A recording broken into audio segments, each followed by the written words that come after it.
언젠가 제가 한번 간증이라고 할 것까지는 없지만 주책이라고 할 것까지는 없지만 한번 얘기한 적이 있어요. 이게 뭐냐면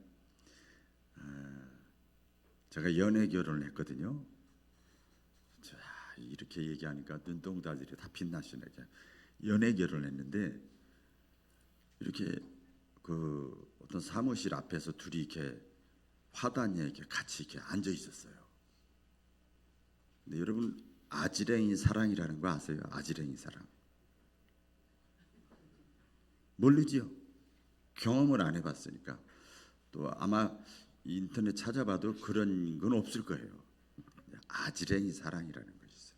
옆에 같이 있어. 보고 싶은 사람이 같이 있는데, 집사님 같이 있어. 이렇게 같이 있는데 분명히 같이 있어 보고 싶은 옆에 있는데 같이 화단에 거기 걸터 앉아서 있는데 제 마음속에서 뭐가 이렇게 막 연기가 올라가.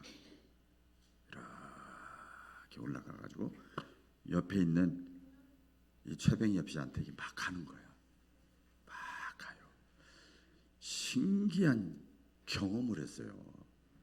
야, 이 육체에 이 가까이 있는 것보다 마음이 더 중요하구나. 마음이 더 중요하구나. 그런 어떤 연애 시절에 그런 경험을 제가 했습니다. 성경에 보면 또 신앙의 사람들이 또 그 주님에 대한 사랑을 그렇게 아지랭이 같은 것 같은, 굳이 비유를 하자면 그것 이상으로 막 주님에 대한 사랑이 막 끓어오르고 열정이 끓어오르고, 그런 멀리 있어도 가까이 있어도 그냥 마음이 그냥 막 계속 주님을 향한 마음이 있을 때, 그때 작사 작곡에서 불렀던 찬양들이 있어요. 오늘 그 찬송이에요.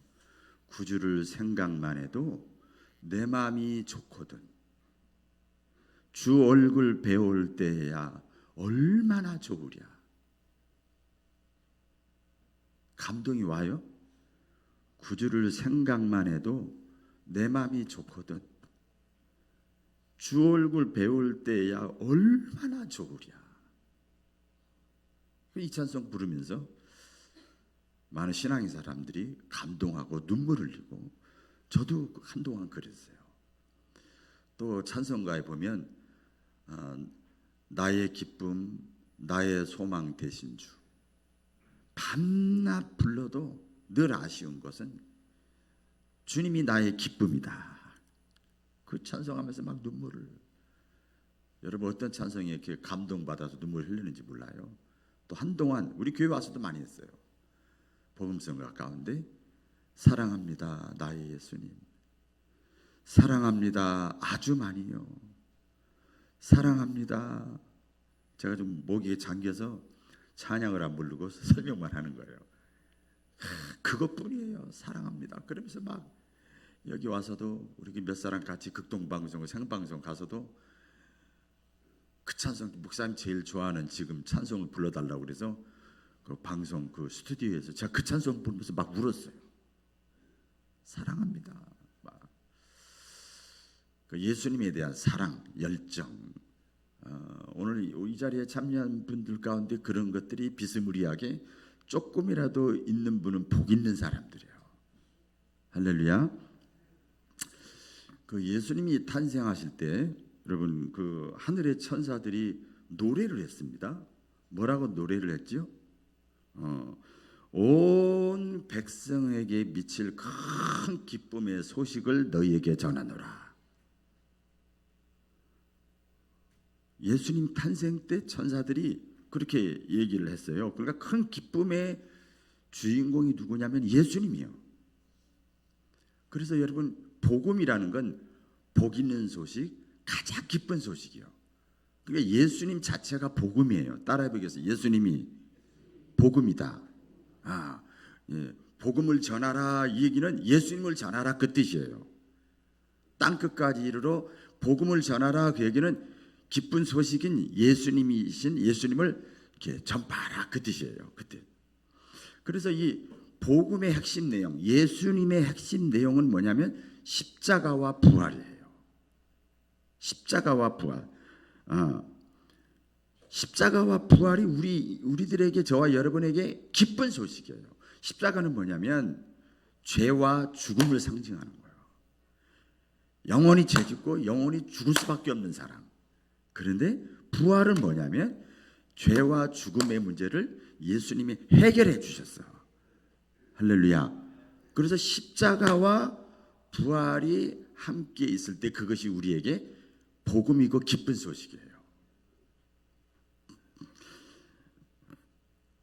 우리 인생에 있어서 그래서 가장 복 있는 사람은 예수님을 믿는 사람이에요. 할렐루야. 예수님을 믿는 사람. 자, 제가 그 새생명 120 새생명 추수 전도를 선포하고 이제 성경을 이렇게, 사실은 제가 새벽에는 새벽 시편을 강의하는데 낮에 평상시는 제가 그 뭐죠? 신약을 읽어 나가거든요. 근데 요한복음에서 오늘 성경을 읽다가 오늘 요한복음 20장에서 제 마음이, 눈이 딱 거기서 어떤 감동이 왔어요. 눈이 멈췄어요. 그게 뭐냐면 한 여인이 막 우는 거예요. 예? 막 우는 모습이에요. 이게 마음에 확 와닿았어요. 오늘 그 본문 11절로 18절 말씀에 보면 눈물로, 이 오늘 본문을 제가 쭉 읽었잖아요. 눈물로 이루어진 대화예요. 모든 게 다. 오늘 13절에 보면 천사가 마리아에게 말하지 어찌하여 우느냐. 예. 여러분, 신앙은요 눈물을 먹고 자라는 거예요. 눈물을 흘린 만큼 신앙이 깊어지는 거예요. 아랍 속담에 보면 이런 말이 있습니다. 햇빛만 쏟아지는 것은 사막이 될 뿐이다. 그런 말이 있어요. 그러니까 눈물이 메마르고 눈물이 없는 신앙생활은 형식적이고 외식적인 신앙생활을 할 수밖에 없는 거예요. 예수님을 믿고 나서 우리가 하나님 앞에서 진지하게 울어본 사람은 그 사람의 신앙은 차원이 깊은 거예요. 그래서 왜 울겠어요? 뭐 그 사랑이 너무 커서도 울겠지만 자기 죄가 너무 커서도 울고 또 하나님의 사랑이 커서도 울고 그래서 우는 거죠. 그래서 자기가 눈물을 뼈저리게 하나님 앞에서 눈물 흘린 사람은 차원이 깊어져. 어떻게 깊어지냐면요, 행악자도 불쌍하게 보여. 교만한 사람도 불쌍하게 보여요. 죄 지은 사람, 이런 사람도 밉지가 않아요. 세상에 빠져서 사는 사람도 밉지가 않고 불쌍히 여기는 마음이 생겨요.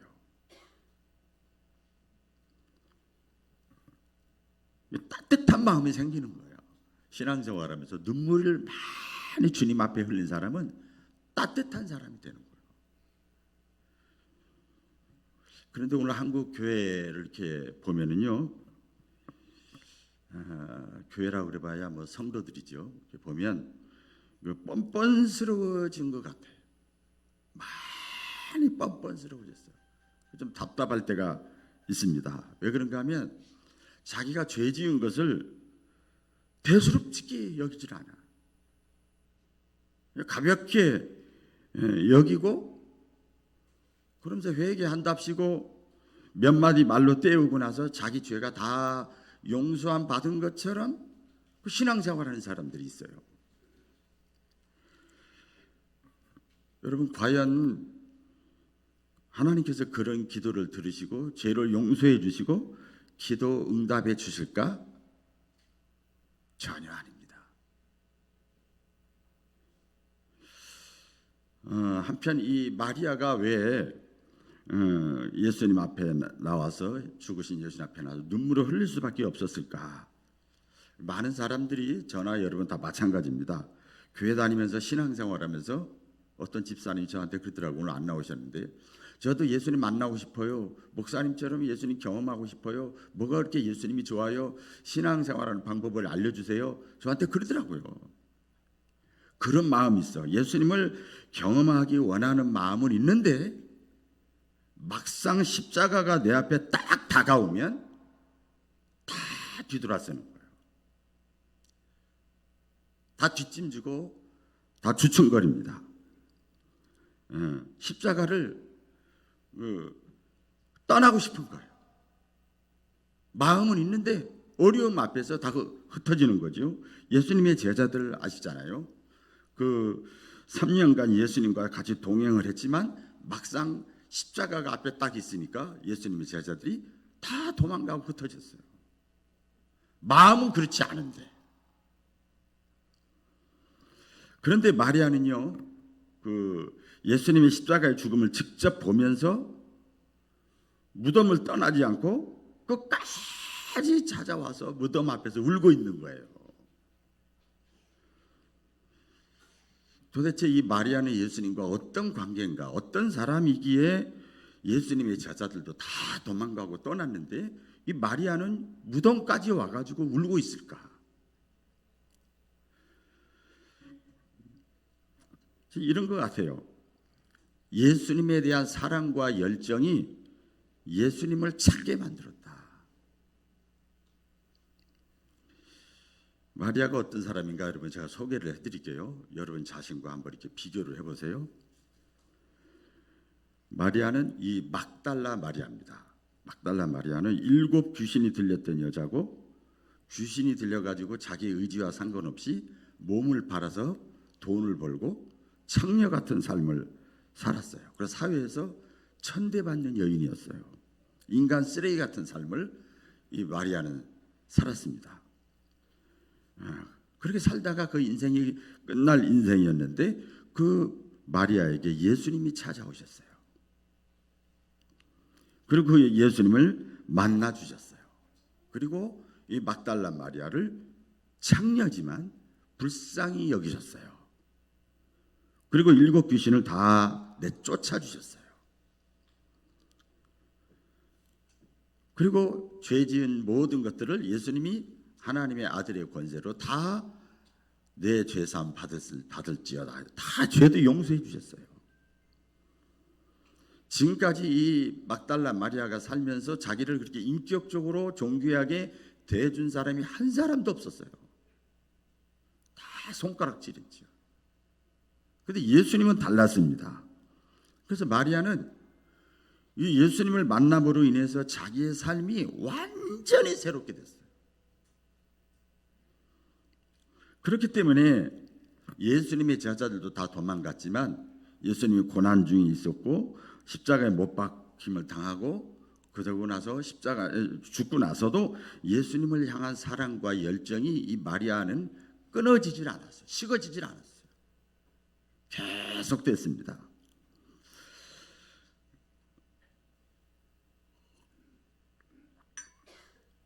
신혼 아까 서두에 제 얘기를 했습니다. 신혼 초 또 연애 시절에 보면 아무리 힘들고 어렵고 비가 오고 뭐 해도요 그 문제가 안 되더라고요. 둘만 있으면 돼. 그렇죠? 둘만 있으면 돼요. 뭐 좋아요. 서로를 만나기 위해서 모든 거 다 내려놓고 1순위를 거기에 두어요. 명절 때도 마찬가지잖아요. 그 먼 길을 차가 막히고 그래도 5시간 6시간 해도 그 어머니 아버지를 사랑하고 동생들을 사랑하고 고향을 그리워하는 마음이 있어가지고 사랑하는 마음이 있어요. 그 열정이 있어가지고 그냥 가는 거예요. 에이 계산을 딱 두들겨 보니까 이건 안 맞아. 이게 아니에요. 부모님을 향한 또 가족을 향한 순수한 사랑과 열정이 있으니까 환경 핑계 대질 않는 거죠.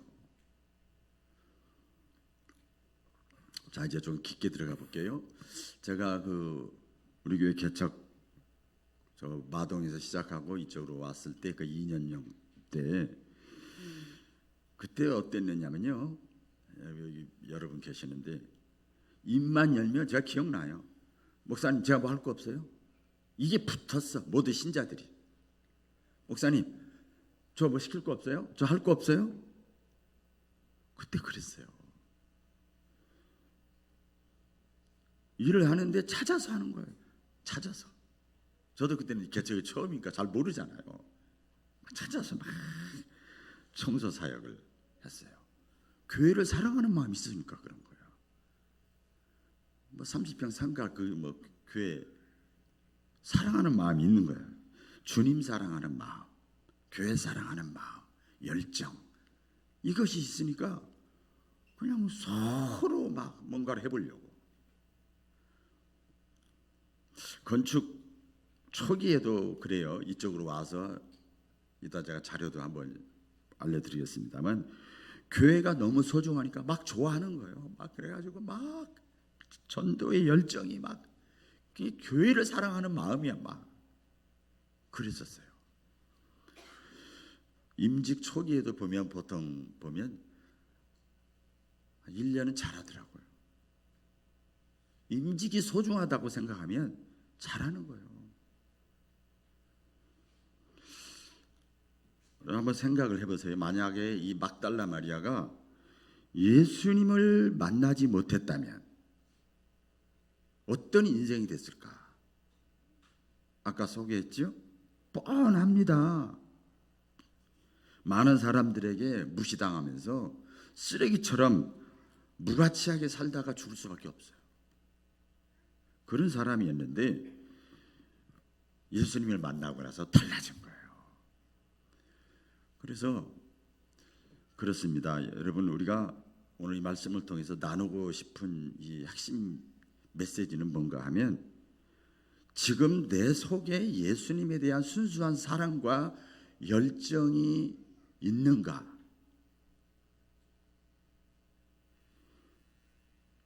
내 속에 지금도 예수님을 향한, 주님의 몸된 교회를 향한 순수한 사랑과 열정이 있는 사람은 예수님을 찾아갈 수밖에 없어요. 어떤 분 그러더라고요.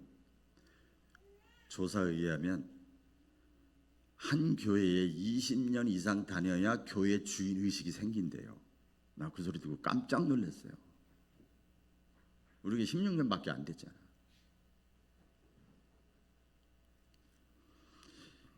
만약에 내 삶 속에서 여러분들이 살면서 주님과 동행하지 못하고, 그래도 주일날 교회 나오잖아요. 마음은 있는데 예수님을 잊어버리면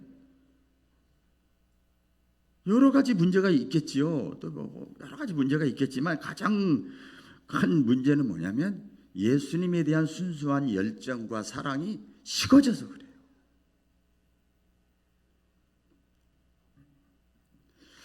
이 마리아가 이렇게 울 수밖에 없었던 두 번째 이유는 열정입니다. 예수님에 대한 열정. 따라 보겠습니다. 열정이에요. 오늘 11절 한번 읽어볼까요? 시작. 마리아는 무덤 밖에 서서 울고 있더니, 또 15절, 예수께서도 마리아에게 어찌하여 울며 누구를 찾느냐. 여러분, 신앙생활하면서 예수님을 불러보면서 아까 구주를 생각만 해도 내 마음이 좋거든, 나의 기쁨 나의 소망 되신 주, 밤낮 불러도 아쉬워, 사랑합니다 나의 예수님, 그래도 눈물이 막 계속 나.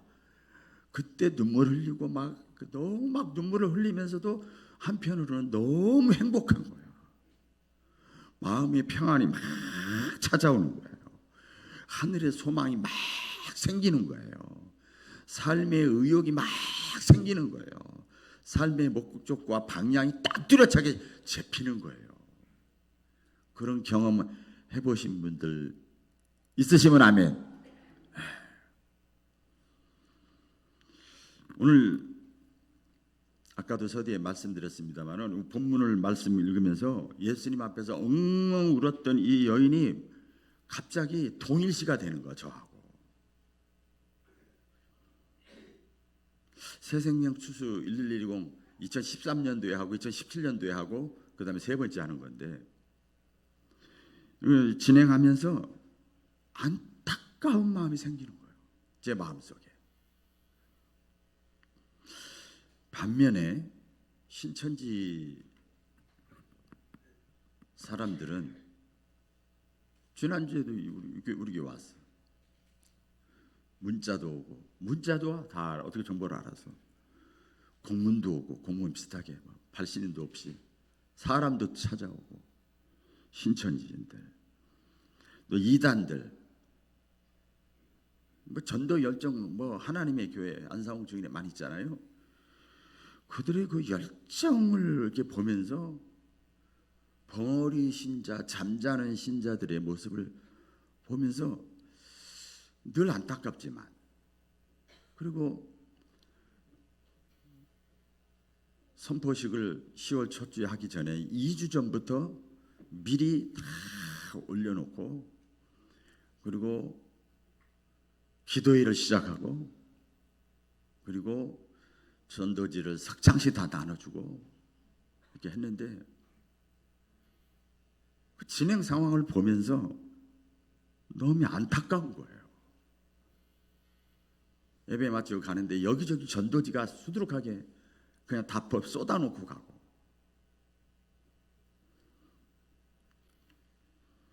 하나님 앞에서 울고 싶은 마음이 막 제 마음속에 있었던 거야. 그러니까 이 마리아의 모습이 제 마음속에 쭉 와닿은 거예요. 저 사람이 정말 은혜 체험한 사람인 거 맞아? 저 사람은 정말 한종 직분자인 것이 맞아? 그러면서 제 자신을 솔직하게 제가 이렇게 점검을 돌아보게 됐습니다. 제가 여러분, 목회라는 게 여러 가지가 있지만은 말씀, 기도, 신방, 상담, 양육, 교육, 행정, 관리 다 하잖아요. 그리고 아까도 잠깐 소개했습니다만 작은 교회 목회자들 또 섬긴다고 또 이렇게 하는데, 제 안에서 예수님에 대한 순수한 열정과 사랑이 지금도 내 안에 있는가? 있어요. 있는데 그 전보다 더 있는가 덜 있는가 차이야. 그래서 제가 기도를 그렇게 했어요. 여러분 아시잖아요. 많이 울었잖아요. 제가 주님 이렇게 기도했어요. 성도들의 모습을 보면서 안타까워하기 전에 내가 먼저 주님, 몇 년 전처럼 주님만 생각만 해도 눈물이 멈추지 않는 그런 은혜를 나에게 다시 한번 주세요. 그렇게 기도했습니다. 또 이 마리아가 예수님에 대한 그 열정과 눈물과 순수한 사랑이요, 마리아로 하여금 복음을 전하는 사람으로 바꿔버렸어요. 비록 비천한 마리아였지만 우리 예수님은 비천한 여인을 부활의 소식을 제일 먼저 전하는 사람으로 하나님이, 우리 주님이 삼아주셨어요. 18절 한번 볼까요? 다 같이 시작. 막달라 마리아가 가서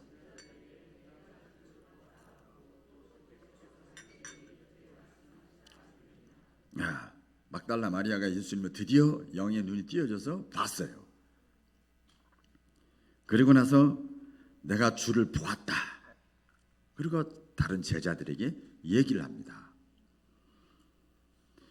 예수님을 영의 눈이 띄어져서 본 막달라 마리아의 입에서 처음 나온 말이 뭐냐면 부활의 예수님을 전했어요. 예수였어, 예수. 여러분 아시죠? 예수님이 공생의 사역 기간에 사마리아 여인, 남자가 5이나 있어. 얼마나 쾌락을 좋아하고 색을 밝히고,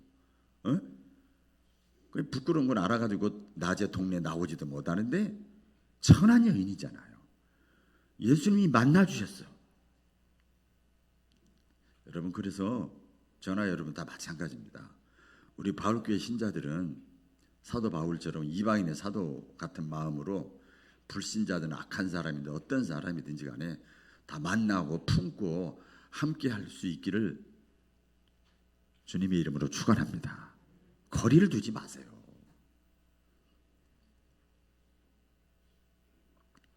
그리고 예수님을 만났어. 그러고 나서 영의 눈이 띄어져서 예수님이 누군 줄 알았어. 그리고 이 사마리아 여인이 제일 먼저 한 게 뭡니까? 낮에 부끄러워서 동네 사람들한테 나가지도 않았는데 제일 먼저 나가서 내가 예수님을 만났다. 할렐루야. 이렇게 전했잖아요. 우리 잘 아시잖아요. 또 베드로도 마찬가지예요. 배신자잖아요. 배신자. 예수님 수제자인데 배신자잖아요. 그런데 이 자기가 자기 자신에 대해서 너무 실망해서 갈릴리 바다에 있는데 부활의 주님이 찾아오셨어요. 찾아오셔서 뭐라고 그러셨죠? 요한의 아들 시몬아, 네가 죄졌지? 배신자지? 나 저주했지? 그거 안 물어보시고 그거 다 알고 오신 거예요. 그럼에도 불구하고 네가 아직도 나를 사랑하느냐? 할렐루야. 주님 사랑하는 마음이 있느냐? 네 행위와 상관없이? 그러니까 베드로가 주님이 아십니다. 그 얘기 뭐예요? 내가 비록 연약해서 인간적으로 내가 주님을 배신했지만 내 마음속에 순수하게 주님을 향한 열정과 사랑은 그대로 있습니다. 그 얘기예요. 그랬더니 예수님께서 복음 전도자로 사용을 하셨어요.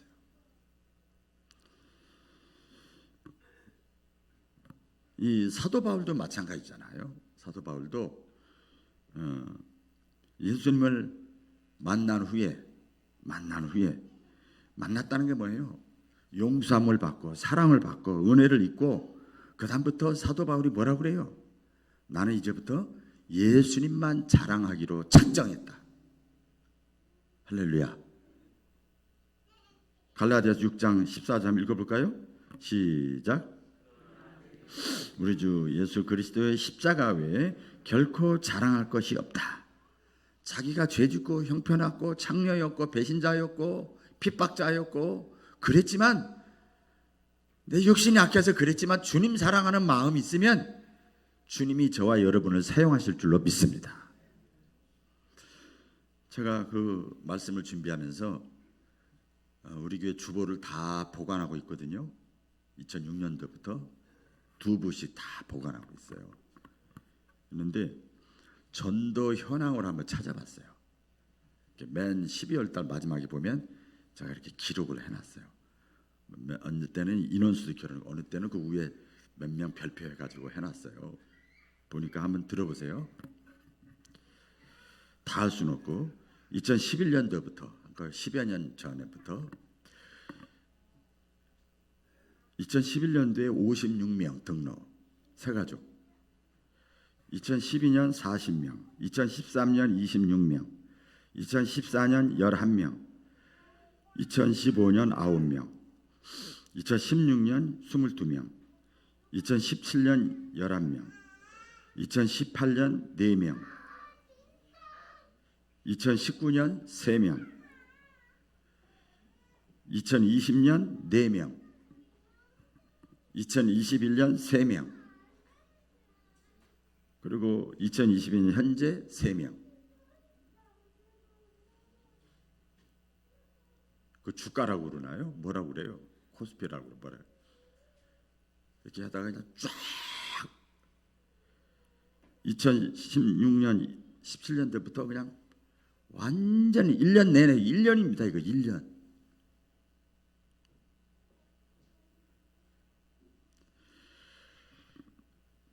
여러분들에게 묻고 싶어요. 지금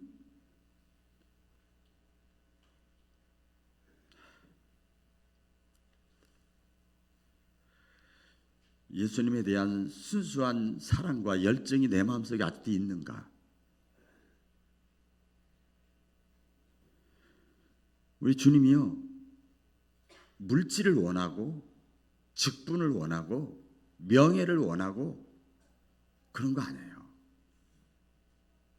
다 실수하고 죄짓고 잘못하고 천한 사람이라 할지라도 주님을 향한 순수한 사랑과 열정이 있다면 주님이 사용하십니다. 이런 마음이 식어지지 않는 저와 여러분 되기를 축복드립니다. 기도하겠습니다.